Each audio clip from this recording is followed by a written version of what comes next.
भारतीय जनता पक्षाच्या नगरसेवकांचा जो बदनामीचा प्रयत्न सुरू केलेला आहे त्याचा एक अध्याय काल आपण सगळ्यांनी पाहिला. आता हे जी कामं रद्द झाली ती कुणामुळे झाली, कशामुळे झाली, आता याचा विचार करणं आपण गरजेचं आहे. डायरेक्ट ब्लेम आमच्यावर टाकतात. त्यांनी बघितलं पाहिजे की कामकाज कसं झालंय, कामकाज कुणी केलंय आणि कुठल्या हेतूने केलंय, हे सगळं बाहेर आलं पाहिजे. ह्याचा विचार नागरिकांनी करायला पाहिजे. हा प्रकार कधी सुरू झाला? ज्या वेळेला आमच्या निदर्शनास आलं की जी काही कामं आहेत भोर परिषदेची, ती कामं कुठल्या एजन्सीकडे वर्ग केली तर पीडब्ल्यूडीच्या एजन्सीकडे वर्ग केली. काय कारण पीडब्ल्यूडीकडे करण्याचं? कारण भोर नगरपालिकेकडे ती सक्षम यंत्रणा आहे, सिव्हिल इंजिनियर आहेत, स्टाफ आहे, सगळं आहे. आणि हे असताना पीडब्ल्यूडीकडे वर्ग का केली कामं?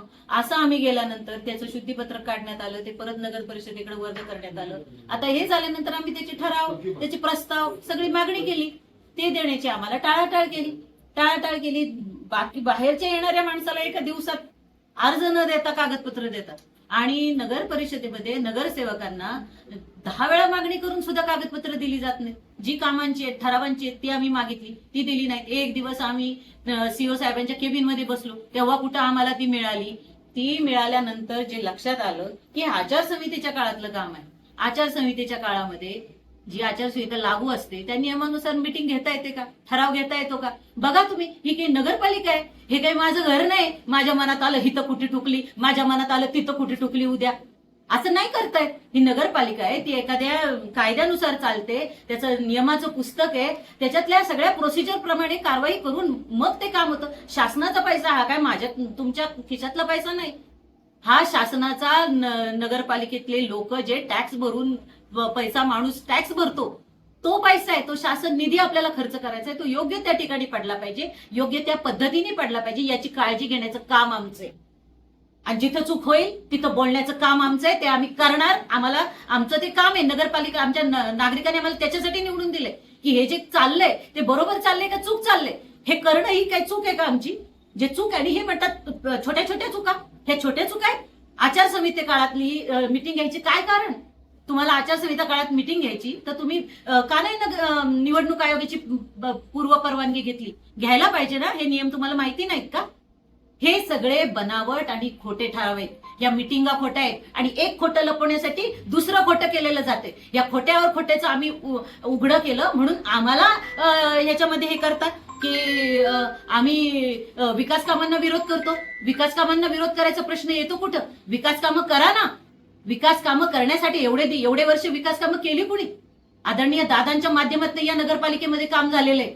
आपल्याला माहिती आहे, इतिहास सगळा माहिती आहे, कुणी काय केलं, कसं राजकारण झालं आणि कशा पद्धतीने दादांच्या मार्गदर्शनाखाली या भोर शहरात चांगल्या पद्धतीने कामं चालू आहेत.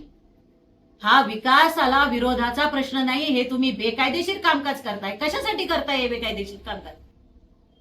कुणाला ठेके मिळवण्यासाठी करताय आणि कुठल्या टक्केवारीसाठी करताय? काय कारण? हे खोटं काम करण्याचं कारणच काय? ह्या छोट्या मोठ्या चुका नाहीत. आचारसंहितेच्या काळामध्ये तुम्हाला मिटिंग घेता येत नाही तरी तुम्ही मिटिंग घेता आणि ती आचारसंहितेच्या काळात दाखवतात. ती आम्ही चूक काढली की तुम्ही ती मागची मिटिंग दाखवता. 27 मार्चला केली. 27 मार्चला प्रभाग क्रमांक 9 हा अस्तित्वात नव्हता. मग 27 मार्चच्या मिटिंग मध्ये हे आलं कसं? अहो, कारण 27 मार्च 2025 रोजी मिटिंगच झाली नाही, हाच आमचा आरोप आहे. आणि मिटिंग प्रभाग क्रमांक 9 म्हणतात प्रिंटिंग मिस्टेक.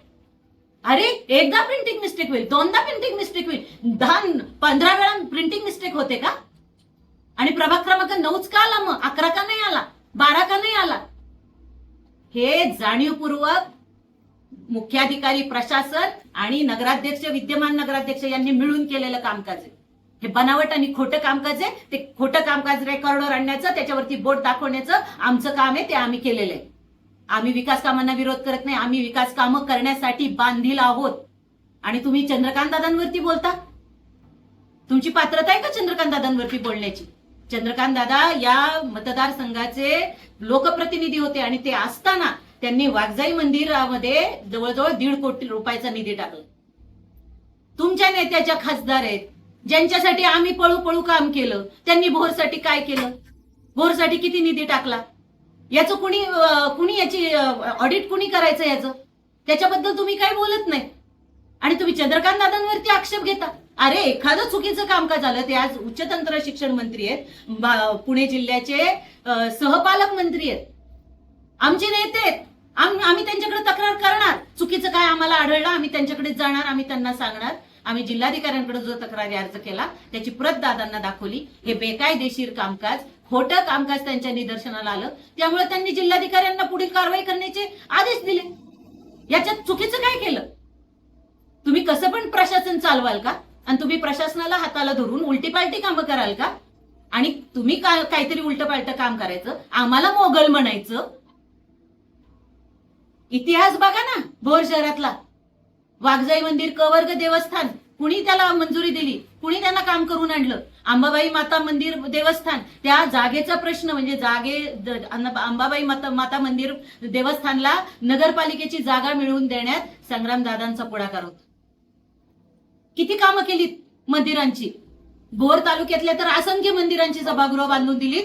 परंतु भोर शहरामध्ये न्हावी परिटाळीतलं गणेश मंदिर असेल, तेली समाजाचं, वाघजाई नगरचं संताजी जगनाडे महाराज सभागृह असेल, आपलं वाघजाई माता मंदिरातली ती सभागृह असतील, काळादत्त मंदिर सभागृह असेल, आणखीन कुठली? पिराचा मळा. पिराच्या मळ्याच्या इथलं सावतामाळी मंदिर आहे, तिथं दर्ग्याचं काम आमच्या नगरसेवकांनी लोकवर्ग आमच्या स्वतः वर्गणी देऊन केलेलं आहे. प्रत्येक मंदिराच्या ठिकाणी, प्रत्येक काही धार्मिक स्थळ असेल, आता हे स्मशानभूमी, दफनभूमी असेल, लिंगायत समाजाची स्मशानभूमी असेल, त्याच्यासाठी काम कुणी केलेलं आहे? आणि तुम्ही आम्हाला मोगल म्हणता? अरे तुम्ही बघा ना वळून जरा मागे. आम्ही कुठल्याही विकास कामाला विरोध केला नाही, तुमच्या या पद्धतीला विरोध केलाय आणि तुमच्या या हेतूला विरोध केलाय. तुमचा हेतू पूर्णतः याच्यामध्ये फिसकटला, त्याच्यामुळे तुम्ही चिडलेले आहे. दुसरं काही कारण नाही. ही विकास कामांचा जो निधी आहे तो इतर कामांवरती वर्ग करावा असं आम्ही पत्र सुद्धा दिलेले. त्याच्यामध्ये काही विकास काम हा निधी परत जाणार नाही ही भीती लोकांना घालू नका अजिबात, आणि कुठलाही गैरसमज करू नका.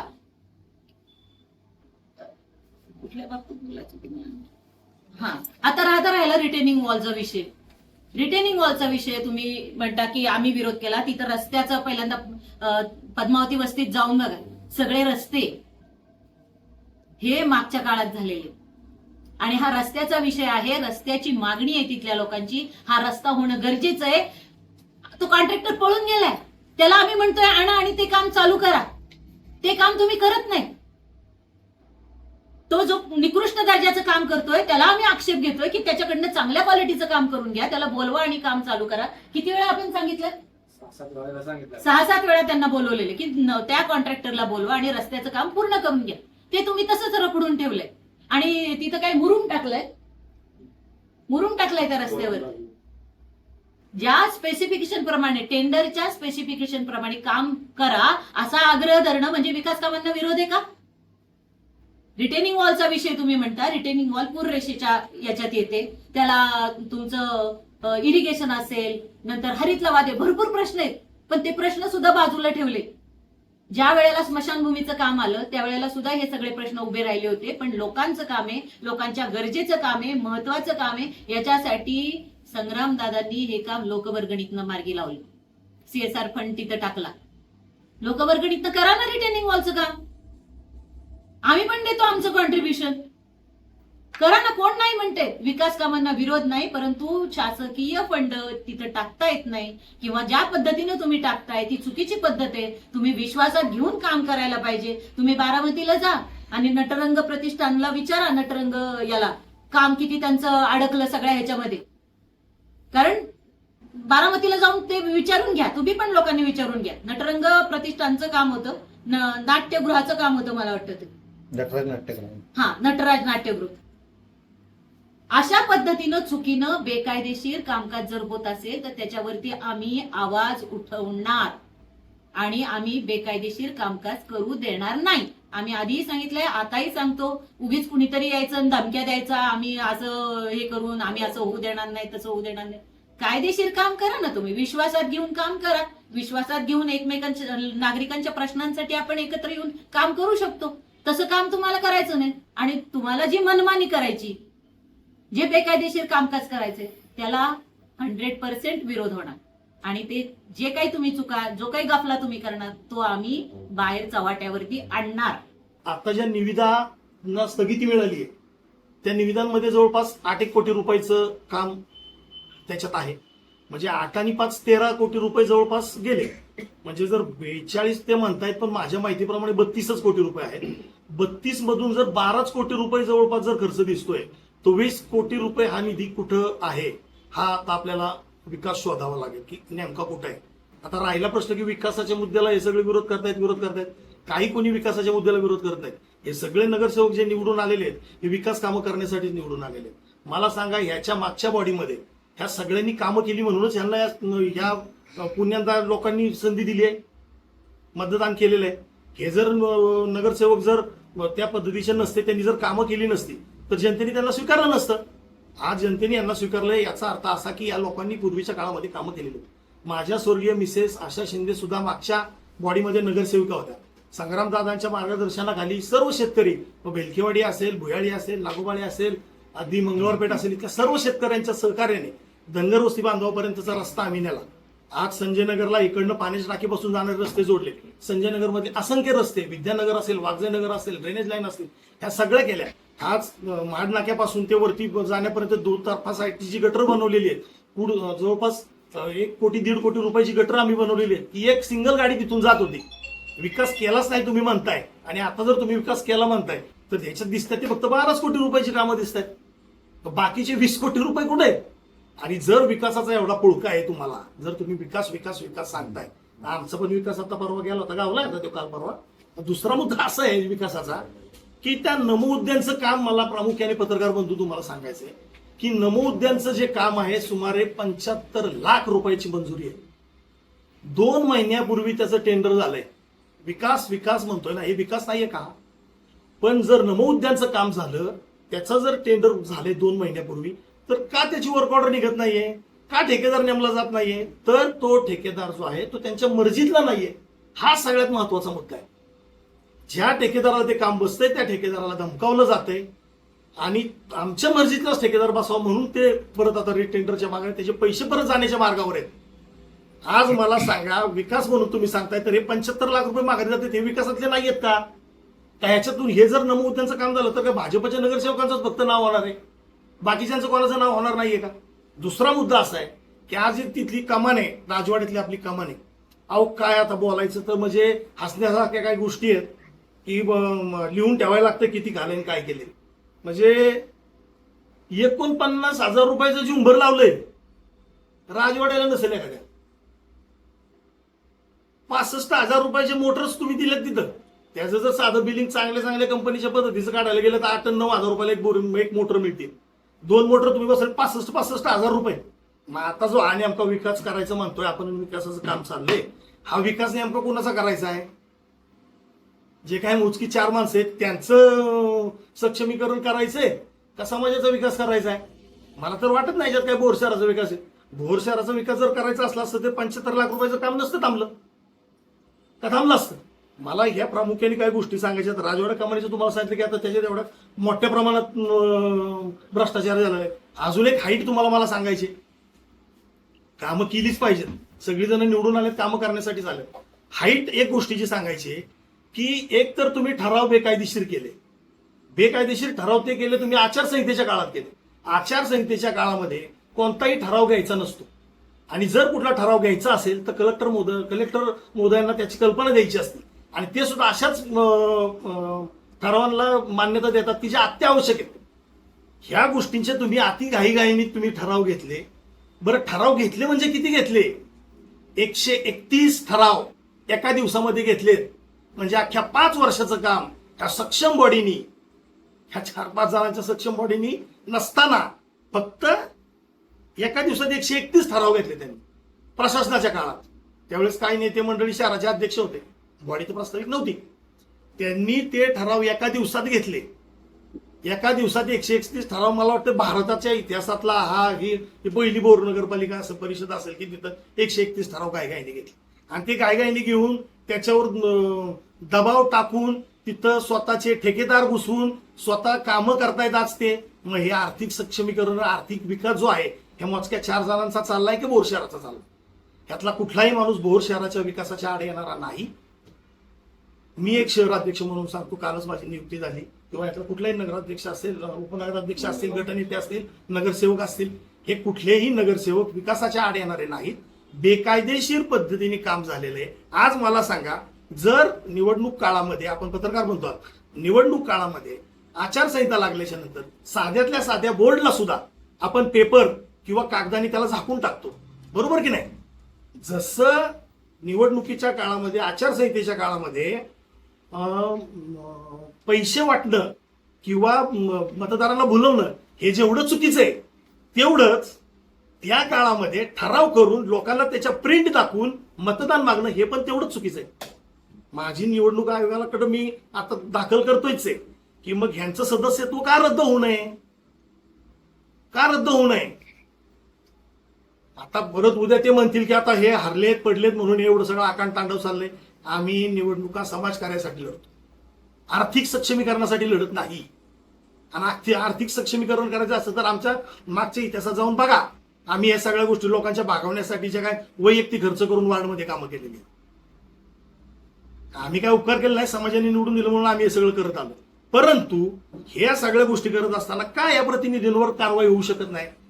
का करू नये कारवाई? मी तर जाणारच आहे, माझी प्रोसेस चालू आहे. मी माहितीच्या अधिकाऱ्याने अर्ज दिलेले आहेत, मला काही पत्र त्याची मिळालेली आहेत, काही बाकी आहेत. आणि मी येत्या काळामध्ये मी ह्या सगळ्या गोष्टी करून मी भविष्यात जाणार आहे. आणि ज्या पद्धतीने लोकांना हे लोक सांगतात की विकास विकास विकास, तर विकास गावलेला आहे, विकास कुठं गेलेला नाही. 42 नव्हे 32 कोटींची कामं आहेत, पैकी 12 कोटींची कामं अवेलेबल दिसत आहेत. 20 कोटी अजून तरी कुठं दिसत नाहीत. हा विकास मात्र शोधावा लागेल. आणि अजून खूप तशा खरं गोष्टी बोलण्यासारख्या आहेत. पण आता ओरिजिनल आणि डुप्लिकेट, मग हे ओरिजिनल भाजप नाहीये, हे आम्ही त्यांचे संस्कार हे लोक घेत नाहीत.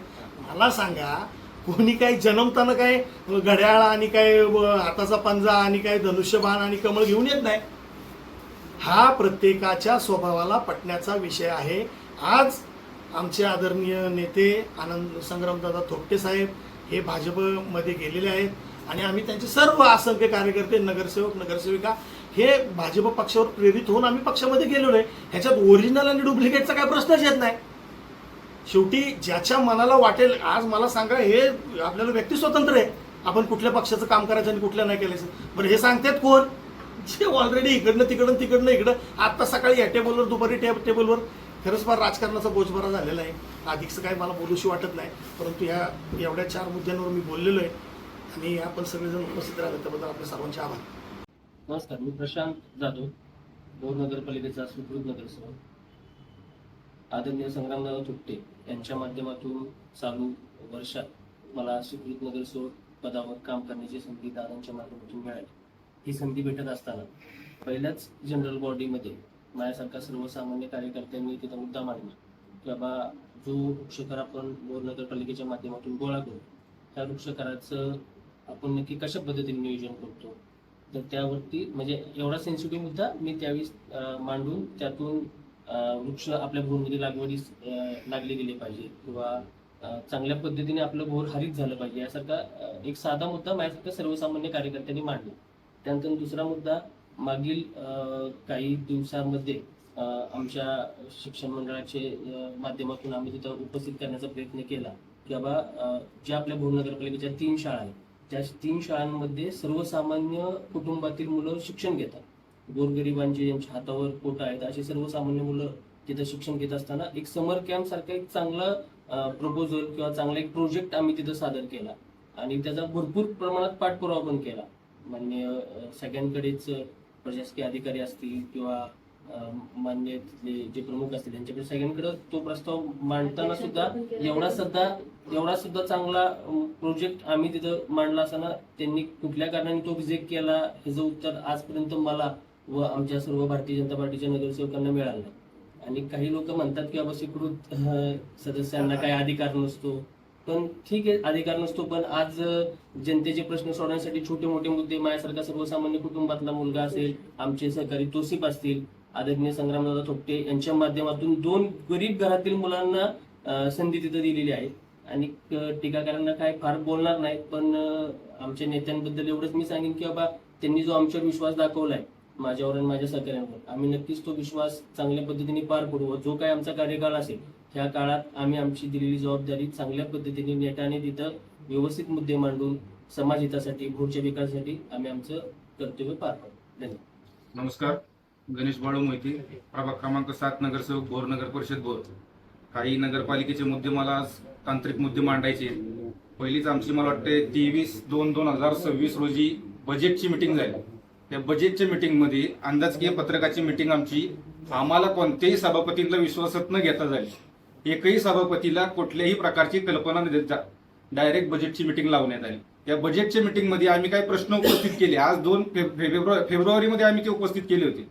हा जवळजवळ मे महिना आहे. 3 महिने झाले आम्हाला प्रशासन किंवा नगराध्यक्ष उत्तर देत आहेत. वृक्ष लागवड प्रशांत दादांनी मगाशी सांगितलं.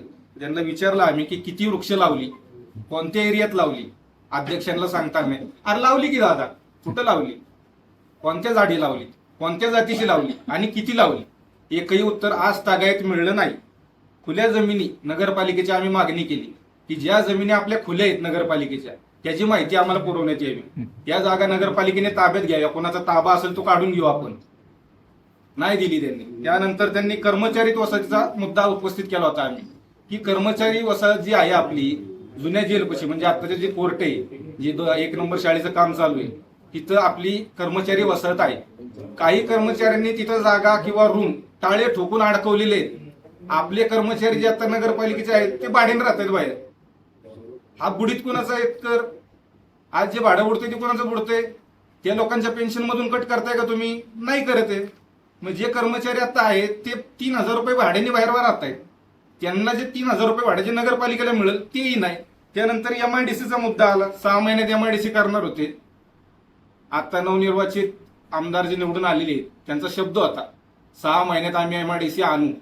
कुठं आली काय माहित नाही, अजून काय टिकावं लागला नाही कुठं त्याला. दुसरी गोष्ट अशी की बेरोजगारीचा प्रश्न उपस्थित करत आहेत. MIDCच आणली नाही तुम्ही तर बेरोजगारीचा प्रश्नच येतो ना मुद्दा तिथं. मागच्या वेळी दादांनी MIDC बोरेश्वर औद्योगिक वसाहतमध्ये आणण्याचा प्रयत्न केला. मोजणीच्या वेळी कोण आडवे आले आणि कोण पोलीस स्टेशनला कोणते नेते येऊन बसले हे सगळ्या संपूर्ण शहराला माहिती. राहिला विषय बाकीचे इतर आमच्या उदरनिर्वाहाचा. आजही माझं घर काही एवढं मोठं नाहीये. आज हे पाऊस पडला मोठा भोरमध्ये तर पत्र्यातून पाणी गळत होतं. टप लावलाय माझ्या घराला खाली. एवढा जागीरदार नाही आम्ही उदरनिर्वाहाला. जिथं काढतायत ना आमची माप, ज्या गावच्या बोरी त्याच गावच्या बाबळी असतात. आमच्या जर पोटा येतात तर आम्ही तुमच्या पोटा येऊ एवढं विश्वासाने सांगतो.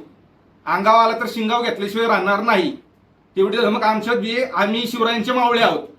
नमस्कार, मी सुमंत शेट्टे. आता माझी 2री टर्म आहे. सध्या काल मीडियाला आम्ही बरेच विकास पुरुष बघितले. कोण काय बोलतंय, कोण काय बोलतंय.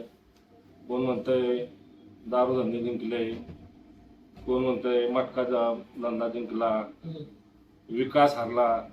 कोण म्हणतंय MIDC काय पापड लोणचं बनवलंय. कोण पाण्याचा महापूर आला, विकासाचा महापूर आला. आणि हे सगळं ह्या आता 4 महिन्यात झाले. तर मला यांना सांगायचंय की दारू धंदे जिंकले, मटका धंदे जिंकले. तुम्ही कोणते धंदे जिंकवले? तुम्ही काय केलं? तुम्ही कुणाची मोगलाई करताय? विकास कामाच्या नावाखाली तुम्ही तुमच्या नेत्यांची मुजोरी करून जी ठेकेदारी चालवली त्याचा भ्रष्टाचार आम्ही उघड करतोय. आणि येणाऱ्या 1-2 दिवसात त्यांनी त्यांच्या प्रभागात जी कामं केली त्याचा पण भ्रष्टाचार आम्ही आता उघड करणार आहे. दुसरा विषय जे त्यांनी आमच्यावर आरोप केले की भाजपचे नगरसेवक विकासाला विरोध करतात. तर भाजपचा अजेंडा हाच आहे, सबका साथ सबका विकास. त्याच्यामुळे विकासाला विरोध करणे हे आमच्या रक्तात नाही. आम्ही जर विकासाला विरोध केला असता तर लोकांनी आम्हाला पूर्ण निवडून दिलं नसतं. लोकांनी ज्यांना त्यांना ज्यांची त्यांची जागा दाखवली. चूक बोलूने काही ठिकाणी आमच्यातले नगरसेवक पडले. ते आमच्यातले थोडेसे याच्यामुळे झाले. नाहीतर यावेळेस पण 20-0 परिस्थिती अशी होती. दुसरा विषय, प्रशासकीय मान्यता ही जिल्हाधिकारी यांनी रद्द केली. का रद्द केली? जिल्हाधिकाऱ्यांना काय कळत नाही का त्यातलं? तुमच्यात काहीतरी चुका आहेत. तुम्ही जे प्रशासनाला धरून आचारसंहिता काळात जे बोगस ठराव केले, काय केले, त्याच्यावर जिल्हाधिकाऱ्यांनी बोट ठेवलं. त्याच्यात चुकी कोणाची? तुमचीच आहे ना. त्यात आमची काय चुकी? ह्या चुका जर तुम्हाला दाखवायच्या नाही तर मग आम्हाला लोकांनी निवडून कशासाठी दिले? आणि याच्यामध्ये जवळपास 8 ते 10 कोटी रुपयाचं टेंडर आहे. या टेंडरचा असा विषय सध्या बोरवेलला मुळशीत एक नवीन पॅटर्न चालू आलाय. वर्क ऑर्डर द्या, 10% काम करा. म्हणजे सध्या 10% शिवाय तुम्हाला वर्क ऑर्डर मिळत नाही. चांगले त्यांच्यातले कॉन्ट्रॅक्टर सुद्धा आता हातबल आहेत की कामं कशी करायची, काय करायची. वगैरे ते त्यांच्या पुढे जातात, पण ते गुप्तपणे आम्हाला पण सांगतात अशी परिस्थिती आहे. कोण चेंबरमध्ये घेतंय, कोण म्हणते मोबाईल बाजूला ठेव, कोण म्हणते तिकडे जाऊन बोल, कोण म्हणते इकडे येऊन बोल. म्हणजे हा तुमचा विकास आहे का? 8 कोटीच्या कामाचे 10%ने जवळजवळ 8 ते 1 करोडच्या आसपास मलिदा त्यांना आज खायचा होता. तो मलिदा त्यांना खाता आला नाही आणि ही त्यांच्या बुडाला लागलेली खरी आग आहे. ह्यांना विकासाशी काही देणं घेणं नाही. ह्यांना फक्त त्यांना ज्या टक्केवारीच्या माध्यमातून जो मलिदा मिळणार होता त्याच्यामुळे हा त्यांना त्रास झालाय. बाकी दुसरं एक सांगायचं म्हणलं तर मंदिराचे जे विषय काढले, कोण म्हणते मोगलाई लागली, असं झालंय तसं झालंय. तर आमदार संग्रामदादा थोपटे यांच्या माध्यमातून भोर शहरात बरेच ठिकाणी मंदिराची कामं आली. मग ते पिराचा माळा असेल, काळा दत्त मंदिर असेल, नाव्याळी आळीचं मंदिर असेल, अशी बरीच कामं झाली. आणि त्यांनी जो दुसरा एक आरोप मांडला की आता चालूला जे मंदिराचे सभा मंडपाचे काम आहे, तर कलेक्टर साहेबांनी जो आत्ताचे जी कामं 11/11/2025च्या काळात जी येते ती संपूर्ण निविदा प्रक्रिया रद्द केली. पण आम्ही ती जी मंदिराची कामं आहेत त्याची पुन्हा नव्याने इस्टिमेट बनवून आणि ठराव करून ती मंजूर करून आम्ही त्या लोकांना स्पष्टपणे हे सांगणार आहे की आम्ही कुठल्या मंदिराला नेणं विरोधात नाहीये. त्याच्यामुळे या मंदिराचे नव्याने ठराव आम्ही त्यांना करून देणार आहे. त्याच्यामुळे राहिला विकासाला कोण आड येते हे लोकांना येणाऱ्या काळात दिसेल. दुसरा राहिला विषय MIDCचा विषय. मला वाटतं लोकसभेला आता ते एवढ्या मोठ्या नेत्यांबद्दल बोलण्यासारखं मी एवढा काय मोठा नाही, पण आश्वासन दिलं 1 महिन्यात तुम्हाला MIDC देतो. त्याच्यानंतर विधानसभेला ती 70%वर MIDC आली. त्याच्यानंतर जिल्हा परिषद आली की त्याच्यावर नारळच फोडायचा राहिला होता. असे त्यांचे सगळ्यांचे होते. तर मला त्या लोकांना विचारायचंय, ठीक आहे तुम्ही 15 वर्षापूर्वी काय झालं, 50 वर्षापूर्वी काय झालं, पण आता तुम्ही काय केलंय? तुम्ही 1.5 वर्षात काय परिस्थिती? तुमच्या इथं तुमच्या नेत्यांच्या गावात ज्या वेळेस सर्वेक्षणाला लोक आली, लोकांनी विरोध केला. ती लोक काय इकडून भोरमधून आली होती का विरोध करायला? ती लोक कुठली होती? त्या लोकांना तुम्ही विश्वासात का घेतलं नाही? त्या लोकांच्या अडचणी तुम्ही सांगितल्या पाहिजेत. जर एखाद्या गावातला ठराव करायचा असेल कुठल्या विकास कामाचा, तर तो ठराव करताना त्या ग्रामपंचायतीची मंजुरीशिवाय कोणतंच विकास काम करता येत नाही. मग जर 15 वर्षापूर्वी 15 वर्षाच्या काळात आमदार संग्रामदादा थोपटे तरी लोकप्रतिनिधी होते, परंतु त्यांना जो ठराव पाहिजे होता MIDC आणण्यासाठी त्या गावचा, तो ठराव त्यांना आजवरही मिळाला नाही. त्या ठरावाची पोस्ट पत्राने जो पत्रव्यवहार झाला तोही आमच्याकडे आहे, तोही तुम्हाला आम्ही देऊ शकतो. त्यामुळे कोणी असं म्हणू शकत नाही की विकास कामाला आणि MIDC आणण्याला कोणाचा विरोध आहे. दुसरा एक विषय, नवीन नेते झालेत. कोण म्हणतंय शिवाजी महाराजांचं युग होतं आणि ही भूमी आहे ती भूमी आहे. आम्ही पण त्याच भूमीत आहे, आम्ही काय दुसऱ्या भूमीत नाही. मग आम्हाला कोण म्हणते की कोण आडवं येतो बघतो. आम्ही पण आहे ना, जिथं चुकीचं काम होईल तिथं आम्ही येणार ना. कुणाच्यात किती दम आहे आम्हाला विचारतात ना, आमच्यात दम आहे आम्ही येणार. कोण आणता फंटा असेल त्याला झंटा फंटा आम्ही करणार. कुणाच्यात किती दम आहे ना आपण बघू. आणि आम्ही आहे ना, आम्ही रगेलेच आहे. तुम्हाला इथून पुढे पण दाखवू. येणाऱ्या काळात जर भ्रष्टाचार करताना दिसला तर आम्ही सर्व नगरसेवक त्यावेळी तिथं उभे राहू. काही दिवसांपूर्वी भोर शहरात विकास कामाचे उद्घाटन झाले. त्या दिवशी मोठे नेते मोठे पुढारी इथं आले, मोठी भाषणं केली आणि इथं येऊन दमदाटी करायला लागले. मुळाव गाव घालतो, ह्याच्याव गाव घालतो. त्यांना माझं एकच सांगणं आहे, आम्ही पण इथंच आहे. तुम्ही कुठून येताना तिथं आम्ही पण येतो. आम्हाला सांगा, आरेला कार्याला आरे आम्ही पण करणार. तुम्ही जर वाघ असताना तर आम्ही तुमचे सव्वा शेर आहे. त्याच्यामुळे तसली भाषा ही भोर शहरात चालू देणार नाही. नमस्कार, मी सौ रेणुका रवींद्र बदल. मी प्रभाग क्रमांक 3चे उमेदवार 3चे नगरसेवक आहे. मला एकच माझं म्हणणं आहे, जे नगराध्यक्ष आहेत आत्ता ते म्हणतात आमचं कुटुंब आहे. पण जे आमचे आत्ता 18 नगरसेवक आहेत त्यांना जी वागणूक मिळते अपमानास्पद, त्याची दखल ते घेत नाही. आणि जे त्यांचे मेंबर आहेत ते आमच्या किंवा उपनगराध्यक्ष असतील किंवा आमचे बाकीचे नगरसेवक असतील, त्यांच्याची जी वागणूक असते ती अपमानास्पद असते. त्यावेळेस ते काही न बोलता सभागृहात त्यांचं कामकाज पहिलं घेतात, त्यानंतर आमचं कामकाज घेतात. दुसरी अशी बाब की प्रत्येकाच्या प्रभागातलं काम असेल किंवा काय असेल तर त्या प्रभागातला नगरसेवक त्याला न विचारता जे नगरसेवक पडलेत किंवा आले नाहीयेत निवडून त्यांच्याकडून कामं घेणे आणि कामं करणे हे सध्या चाललंय. आणि जे ते आणतात कामं त्याला मग ते जीबीच्या मीटिंगमध्ये ठेवतात, मंजूर करतात. मग हे काय योग्य नाहीये. मग आम्हाला जे लोकप्रतिनिधी म्हणून लोकांनी निवडून दिले त्याचं काय मग. आणि त्यानंतर जे आता आमचे स्वीकृत सदस्य असतील किंवा आमचे नगरसेवक असतील, माननीय नगराध्यक्ष खूप अपमानास्पद त्यांना बोलतात.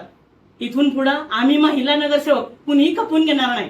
आमचे जे नगरसेवक आहेत त्यांच्याशी तुम्ही व्यवस्थितच बोलायचं, कारण आम्ही कुणाशी तुमच्या नगरसेवकांशी बोलताना आम्ही सगळं व्यवस्थित बोलतो, सगळं व्यवस्थित करतो. मग तुम्ही कुणालाही आमच्या नगरसेवकांचा किंवा आमच्या उपनगराध्यक्षांचा किंवा गटनेत्यांचा अपमान करायचा नाही किंवा त्यांना तुम्ही चुकीची वागणूक द्यायची पण नाही. आणि काल आपण पाहतोय सोशल मीडियावरती सगळं चालू आहे. सगळं आम्हाला काय म्हणलेत, मुंगलाई लागली का, अमकं झाले का, तमकं झाले का. मला एक उदाहरण दिवशी वाटतं की पहिल्याच्या काळात दाढीवाले मुघलांच्या त्यांच्या ह्याच्यामध्ये दरबारामध्ये स्तुतिवाड असायची, तर त्याच्यामध्ये ते मोगलांची स्तुती करायचे, त्यातून त्यांना उदरनिर्वाहासाठी बिदागिरी मिळायची, त्याच्यानंतर त्यांचं घर चालायचं. आत्ताची अशी परिस्थिती आहे की दाढीवाल्या नेत्यांची स्तुती करून ते असं दाखवायचं हे करतात की जे नगरपालिकेतले कॉन्ट्रॅक्ट मिळतात त्यांना त्याच्यातून त्यांना जे बिदागी मिळेल त्याच्यातून त्यांचा उदरनिर्वाह चालावं असे त्यांचे प्रयत्न आहेत. पण त्यांचं काय केविलवाणे प्रयत्न काय आम्ही यशाला येऊन देणार नाही. आणि जिथं विकास काम आहे त्याला आम्ही पाठिंबाच आहे. आणि जिथं आम्हाला भ्रष्टाचार दिसेल किंवा चुकीचं काम दिसेल तिथं आम्ही 18 जण पूर्णपणे सहमताने उभं राहू. आणि ह्याचाच त्यांना पूर्ण त्रास होतोय. त्यामुळे ते पूर्ण कोण कुणावर आरोप करते आणि कुणाला सगळ्यांना माहिती आहे बाबा कोण कुठलं काम करते, कोण विकासाचं काम करते. एवढंच बोलेल. धन्यवाद. भोर नगरपालिकेच्या स्वीकृत नगरसेवक आमचे नेते आणि मार्गदर्शक संग्रामदादा थोपटे यांनी मला कुठली राजकीय पार्श्वभूमी नाही तरी एक सर्वोच्च सभागृहात काम करण्याची संधी दिली. मुळात विषय असा आहे, आम्ही 2 दिवस झाले सोशल मीडियावर बघतोय की भाजपचे नगरसेवक विकास कामाला विरोध करतात. त्याबद्दल मला थोडा खुलासा करूशी वाटतो की जिनके घर शीशे के होते वो दूसरे के घर पे पत्थर नहीं मारा करते. विषय असा आहे की एका साईडला म्हणायचं हे कुटुंब आहे आणि जेव्हा भोर शहराच्या अर्थसंकल्प बजेटची महत्वाची मीटिंग होती तेव्हा भाजपचे 16 प्लस 2 सदस्य या सभागृहात आहेत. म्हणजे सदस्यांची संख्या ही भाजपची जास्त आहे. ठीक आहे, तर त्यांना गटनेते असतील किंवा उपनगराध्यक्ष असतील आणि आमचे स्थायी समितीचे अध्यक्ष असतील आणि सभापती असतील यांना विचार घेणं हे क्रमप्राप्त आहे. परंतु कुठलीही कल्पना न करता कुठलाही अर्थसंकल्प न बघता हा अर्थसंकल्प मांडला गेला. आणि इतिहासात सांगूशी वाटतं की हा पहिल्यांदा अर्थसंकल्प 8 दिवस चालला. आणि काल काही लोक म्हटली की प्रिंटिंग मिस्टेक. तुम्हाला जबाबदारीने सांगतो की त्या अर्थसंकल्पामध्ये एवढ्या प्रिंटिंग मिस्टेक होत्या की जसं काय आपण दुसरी तिसरीचा मुलगा कसा हे करतो आणि इथे सांगायचे हे प्रिंटिंग मिस्टेक आहे ते प्रिंटिंग. आपण भोर शहराच्या विकासासाठी इथं आलो. एका साईडला सांगायचं भाजपचे नगरसेवक विरोध करतायत आणि दुसरीकडे तुमच्या प्रिंटिंग मिस्टेक दाखवायच्या. तथापि हे आम्ही चुकीच्या गोष्टी होऊन देणार नाही. आचारसंहितेमध्ये झालेले बेकायदेशीर ठराव असतील किंवा तुम्ही जुने प्रोसिडिंग बनवलेले असतील या सगळ्या कामाला तुमचा उद्देश जर का विकासाचा आहे तर तुम्ही का ठेकेदारांचं पाठराखण करताय हा आमचा प्रश्न आहे. आणि विकास म्हणताय. आमच्या गटनेत्यांनी पहिल्या मिटिंगलाच जानेवारी महिन्यात नगराध्यक्षांना काही विकासाच्या गोष्टी दिल्या होत्या. त्यातले किती विषय घेतले हा सगळ्यात महत्वाचा विषय. आणि मला महत्वाचा विषय भोर शहरातला नमो पार्क हे आपलं मंजूर झालेलं आहे. त्याचं टेंडर 2 महिने झालेलं आहे. परंतु का ते काम आज काय चालू झाले नाही. अख्खी सुट्टी गेली लहान मुलांची. त्याच्यावर का कोण बोलत नाही. आपण भोर शहराच्या स्वागत कामाने तिथं महाराष्ट्राचं शिल्प काढले ते उभं राहतंय रात्रीतनं गायब होतोय. काय प्रकार चाललाय, कोण काम करतंय, त्याची अमाऊंट काय याच्यावर तुम्ही का बोलत नाही. परंतु एका साईडला काय सांगायचं की भाजपचे नगरसेवक विरोध करतात. नगरसेवक विरोध कामाला नाही करत. तुम्ही जे कृती केली आहे त्याला आमचा विरोध आहे. आणि काही लोक म्हणले की हे दोन तोसीबाता आणि प्रशांत जाधव हे स्वीकृतांना काही अधिकार नाहीये. एकेकाळी तुम्ही बी होता त्या पदावर, मग तुम्हाला बी अधिकार नव्हते का, हाही प्रश्न आहे. आणि जेव्हा खासदारकीची इलेक्शन झाली तेव्हा आम्ही तुम्हाला हवेसे वाटलो, आणि आज तुम्ही आमच्याशी पारकत घेतली तेव्हा आम्ही तुम्हाला नवसं वाटलं. हा काय प्रकार? तुमच्या खासदारांकडनं एखादं काम आपण आणावं आणि भोर शहराला दाखवावं तेव्हा आम्ही सदर हे काम आणले. काही करायचं नाही, विकासाच्या फक्त गप्पा मारायच्या आणि हे कशासाठी चाललंय हा खऱ्या अर्थाने प्रश्न आहे. आणि येणाऱ्या काळात आम्ही जसे तसे उत्तर देऊ. नमस्कार, मी जगदीश किरवे, नगरसेवक बोर नगर परिषद. 2 दिवस आपण पाहतोय सोशल मीडियावर सगळ्या नगरपालिकेच्या बाबतीत एकमेकांवर आरोप केले जात आहेत. त्यात प्रामुख्याने त्यांचा प्रत्येक वेळेचा एकच आरोप असतो, दारूधंदे मटकेवाले. पण मला एकच सांगायचंय की ज्यावेळी आपण दुसऱ्याकडे वोट दाखवतो तेव्हा 4 वोट आपल्याकडे सुद्धा असतात. आपल्यात बी किती आहेत दारूधंदे करणारे, लॉटरी चालवणारे, त्याचं बी आपण परीक्षण करावं. राहिला विषय विकास कामांचा. विकास कामांना आमचा कधीच विरोध नव्हता आणि इथून पुढे असणार सुद्धा नाही. पण चुकीच्या गोष्टी जर घडत असतील तर त्याला आम्ही नक्की विरोध करणार. त्यात तुम्हाला एक उदाहरण देतो. भोर शहरात राजवाडा कमानीचं सुशोभीकरणाचं काम चालू आहे. त्या कामाच्या संदर्भात 12.5 लाख रुपयाची निविदा आहे. त्याचं रंगकाम जवळजवळ 1,75,000 रुपयाचं फक्त रंगकाम कमानीला दिलेलं आहे. ते सुद्धा साधं डिस्टेंपर कलरचं आहे. दुसरी गोष्ट, झुंबर आहेत. एक विंटेज झुंबर आहे मोठं आणि 2 छोटी झुंबर आहेत. त्याची जवळजवळ 50,000 रुपये किंमत लावलेली आहे इस्टिमेटला. ती बाजारात तुम्ही गेला तो मोठा झुंबर 6,000 ते 7,000 रुपये आणि छोटी झुंबर 2,000 ते 2,500 रुपयाच्या किमतीत मिळतात. तिसरी गोष्ट, ज्या बेंचेस बसवल्यात 3 सीटच्या बेंचेस आहेत, त्याची बाजारपेठेत किंमत आम्ही चौकशी केली तर 4,000 रुपयाच्या आसपास आहे. पण इस्टिमेटला ते जवळजवळ 17,000 ते 18,000 रुपये एक बेंच किंमत लावलेली. मग हे जर आम्ही उघड्या डोळ्यांनी पाहत बसलो हा सगळा भ्रष्टाचार आणि त्याच्यावर आम्ही बोलू नये ही जर ते अपेक्षा करत असतील तर हा कसला विकास करतायत आणि कुणाचा करतायत त्याचं उत्तर त्यांनी द्यावं. दुसरी गोष्ट, खाली स्वागत कमानीच्या जवळ सुमारे 52 लाख रुपयाचं एक इस्टिमेट काम चालू आहे आता. आम्ही 2 दिवसापूर्वी तिथं नगरपालिकेची आम्ही चौकशी केली. आम्ही संबंधित अधिकाऱ्यांना भेटलो, त्याचं इस्टिमेट मागितलं. काय नाही, एक महाराष्ट्राचा नकाशा आहे, पत्रा आणि वरती कलरचं एक असं असणार ब्रॅकेटेड कला आणि चौथर आहे. त्याचं 52 लाख रुपये इस्टिमेट केलेलं आहे. तर आम्ही ते त्यांना मागितलं की आम्हाला इस्टिमेट द्या, आम्हाला त्याच्यावर अभ्यास करायचा आहे. काल पाहतोय तर आम्ही तिथलं ते महाराष्ट्राचा नकाशाच काढून ठेवलाय. पण त्याचं जे इस्टिमेट बनवलंय तो आर्किटेक्ट आम्ही बोलवतोय, तो नुसता टाळाटाळ करतो यायला की बाबा तू येऊन आम्हाला सांग की तू इस्टिमेट बनवले, काय काय आयटम धरलेत, कसे धरलेत, त्याची किंमत काय, बाजारभाव काय, तो टेंडर कशा पद्धतीने केले, डीएसआर रेट, काही आयटमला डीएसआर रेट आहेत, तू डीएसआर रेटनी का नाही तू टेंडर काढलं, तू तुमच्या मनाने मार्केट रेटने टेंडर काढले. बरं, मार्केट रेटने टेंडर काढले ते सुद्धा संशयास्पद आहे असा आमचा आरोप आहे. त्यामुळे त्याची सगळ्यांची सहनिशा करावी आणि विकास कामाला कधीही आमचा विरोध नसणार आहे आणि इथून पुढं त्यांना आम्ही कायम सहकार्यच करत आलोय.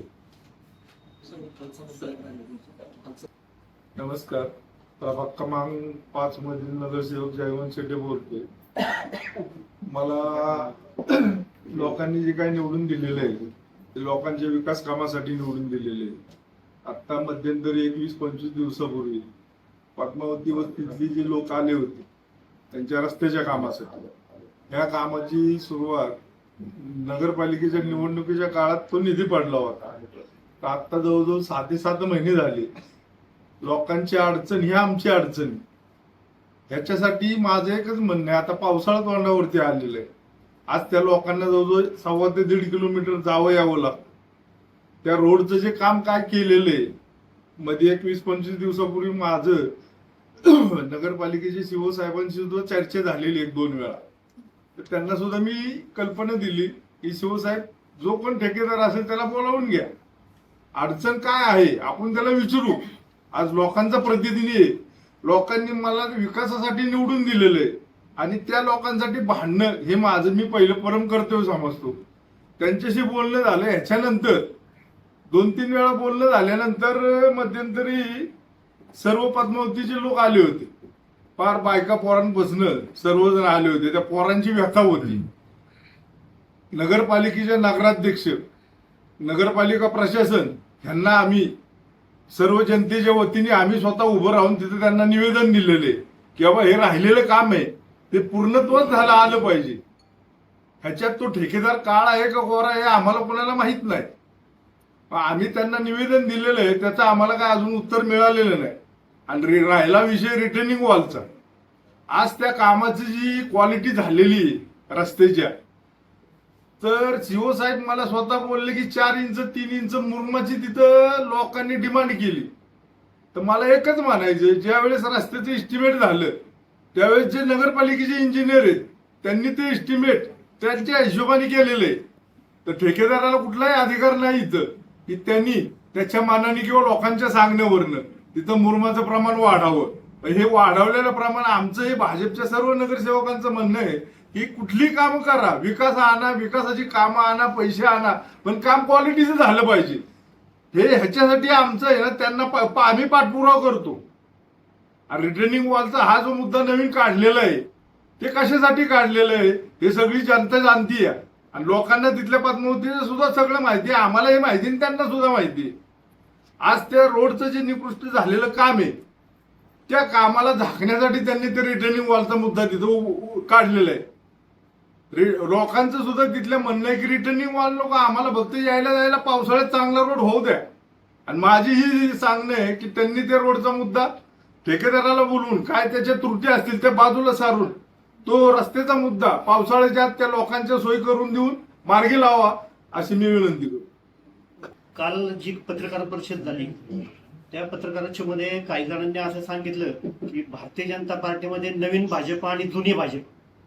तर भारतीय जनता पार्टीमध्ये एकदा प्रवेश केल्यानंतर त्या भारतीय जनता पार्टीमध्ये कोण जुनही नसतं कोण नवीनही नसतं, सर्व एकसारखेपणाने काम करत असतात. त्यामुळे त्यांचा जो गैरसमज आहे तो त्यांनी पहिलं मनातनं काढून टाकावा. एकदा भारतीय जनता पार्टीचा गमजा गाळ्यात घातल्यानंतर मग तिथं पक्षाचा अध्यक्ष असू किंवा सर्वसामान्य कार्यकर्ता असू, हा भारतीय जनता पार्टीचा सर्वसामान्य पदाधिकारी कार्यकर्ता असतो आणि हे सर्वजण एका दिलाने एका विचाराने काम करत असतात.